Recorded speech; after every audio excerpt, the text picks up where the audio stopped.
रवि केंतुरा जोशीमठ से हमारे साथ इस वक्त सीधा कनेक्ट हैं। सीधा आपको जोशीमठ लिए चलते हैं, वहां ग्राउंड जीरो पर लिए चलते हैं जहां पर यह सारा घटनाक्रम आगे बढ़ रहा है। रवि केंतुरा हमें ताज़ा अपडेट देंगे। रवि, आज सुबह वहां पर कैसी रही?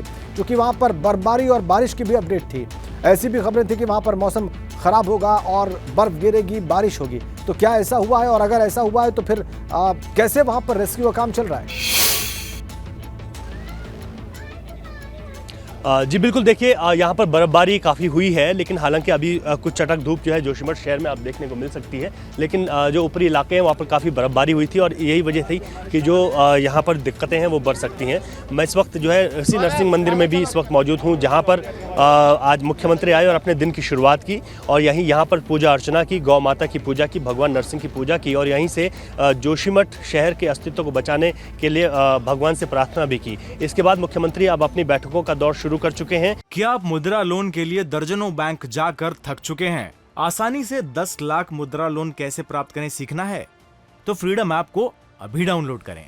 वहाँ पर लगातार मुख्यमंत्री बैठकें ले रहे हैं। आज यहाँ पर जो 2 समितियाँ बनाई गई हैं, मुआवजे को लेकर जिस तरीके का विवाद रहा उसको लेकर मुख्यमंत्री की बैठकें चल रही हैं। और वहीं दूसरी तरफ जो आपदा प्रभावित क्षेत्रों की आपने बात की है, तो वहाँ पर आपदा प्रभावित क्षेत्रों में तैनातियाँ की गई हैं एसडीआरएफ की, एनडीआरएफ की। और ये महत्वपूर्ण भी है क्योंकि जिस तरीके से यहाँ पर मौसम की आपने बात कही थी कि मौसम बदलता है, क्योंकि बर्फबारी यहाँ पर जोशीमठ जो शहर है वहाँ पर बारिश हुई है, बर्फबारी ऊपर के इलाकों में हुई। तो यहाँ पर अगर बर्फबारी होती है तो बड़ी दिक्कतें बढ़ जाएंगी। लेकिन सबसे बड़ा सवाल यह है कि जिस ध्वस्तीकरण की बात हो रही थी, जिन होटल को हटाने की बात हो रही थी, वो होटल अभी हटाए नहीं गए हैं। ऐसे में जो एसडीआरएफ की तैनाती है वो ऐसे क्षेत्रों में की गई है जहां पर इस तरीके की संभावनाएं हैं कि अगर बर्फबारी होती है और ऐसा कुछ अनहोनी होती है तो वहां पर वो रेस्क्यू कर सकें। तो ये तमाम चीज़ें रही हैं जो कि अब आगे बढ़ रही हैं। लेकिन मुख्यमंत्री यहीं पर हैं, कल रात को आपदा पीड़ितों के साथ रहे हैं, उनसे उन्होंने बातचीत की और ये विशेष उन्होंने निर्देश जो है यहाँ पर जिला प्रशासन को दिए हैं कि सर्द मौसम में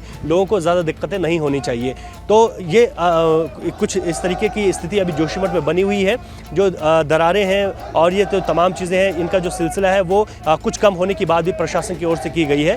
तो अभी ये माना जाएगा कि अगर जोशीमठ में जो भवन ज़्यादा दरारों में आ चुके हैं, जिनको ज़्यादा दिक्कतें हैं, उनको कब तक हटाया जाना है इस पर सबकी निगाह है। लेकिन उससे पहले मुआवजे को लेकर आज जो बैठक मुख्यमंत्री ले रहे हैं उसमें बहुत महत्वपूर्ण निर्णय लिए जा सकते हैं। कल कैबिनेट भी है, कैबिनेट में भी जोशीमठ को लेकर जो है महत्वपूर्ण निर्णय लिए जाएंगे, क्योंकि जोशीमठ के जो लोग हैं उनका साफ तौर पर यह कहना है कि यहाँ पर जो बद्रीनाथ और केदारनाथ की तर्ज पर उनको मुआवजा दिया जाए और इसको जो है आप कह रहे हैं कि कल कैबिनेट होगी, आज बैठक में मुआवजे को लेकर महत्वपूर्ण चर्चा होगी।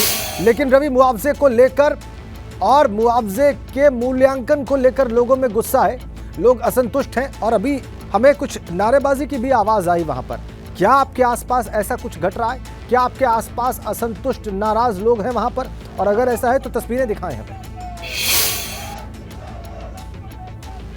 बिल्कुल, देखिए इस वक्त जो मामला है यहाँ पर दूसरा हो गया है, क्योंकि जिस नरसिंह मंदिर में आपने देखा कि मुख्यमंत्री 2 जो संत हैं उनके साथ यहाँ पर पूजा कर रहे थे, जिसमें एक गोविंदानंद थे और दूसरे थे मुकुंदानंद। मुकुंदानंद जो स्वामी जो यहाँ के शंकराचार्य हैं, अभिमुक्तेश्वरानंद, उनके प्रतिनिधि के तौर पर माने जाते हैं, उनके शिष्य हैं। लेकिन यहाँ पर जो बाहर से गोविंदानंद आए थे और यहाँ पर मुकुंदानंद जी का ये आरोप लगा कि उनके द्वारा यहाँ पर शंकराचार्य को लेकर, जोशीमठ को लेकर कुछ अभद्र टिप्पणियाँ की गई, तो ऐसा आरोप लगा। और उसके बाद जो तमाम जो ग्रामीण हैं वो यहाँ पर पहुँच गए हैं। अब ये विवाद काफ़ी बढ़ गया है क्योंकि लगातार जब से यहाँ से स्थानीय लोग यहाँ पर आए हैं, स्थानीय लोगों का ये कहना है कि जो गोविंदानंद जो यहाँ पर सुबह मुख्यमंत्री के साथ जो पूजा अर्चना में शामिल थे, उनके द्वारा ये कहा गया कि जोशीमठ में सब ठीक है, यहाँ पर कुछ नहीं हो रहा है, इस तरीके के आरोप लगाए। और साथ ही साथ जो शंकराचार्य अवमुक्तेश्वरानंद के जो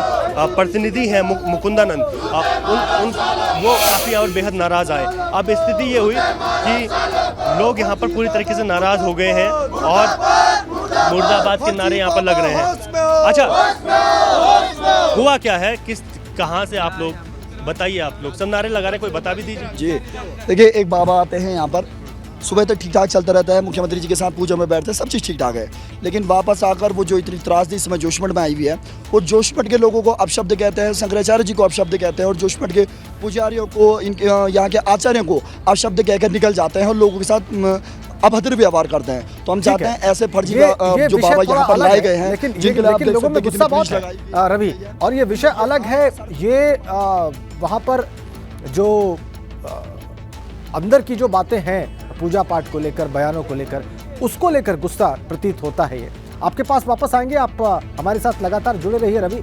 क्या आप मुद्रा लोन के लिए दर्जनों बैंक जाकर थक चुके हैं? आसानी से 10 लाख मुद्रा लोन कैसे प्राप्त करें सीखना है? तो फ्रीडम ऐप को अभी डाउनलोड करें।